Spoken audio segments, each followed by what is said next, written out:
one of the most popular structures, and you will undoubtedly hear the term 3-act structure countless times. This tool is typically a great way to start out when you're just looking to understand the basic shape of your story, giving you plenty of room to move and fill in the blanks however you please.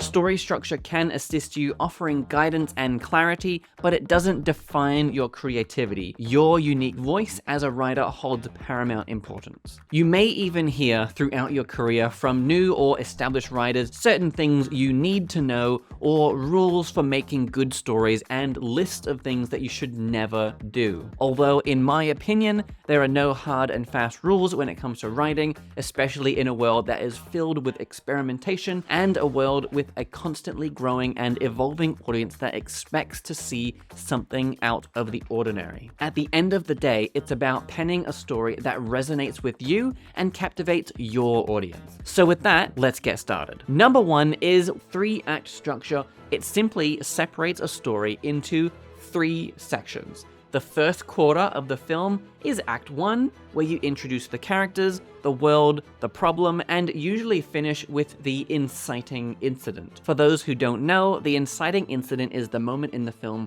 that causes change and pulls or pushes the main character out of their normal world and into the main journey of the story. Act 2 is about twice the size of Act 1, taking up both the second and third quarter of the story. Act 2 is usually one of the more challenging sections to complete.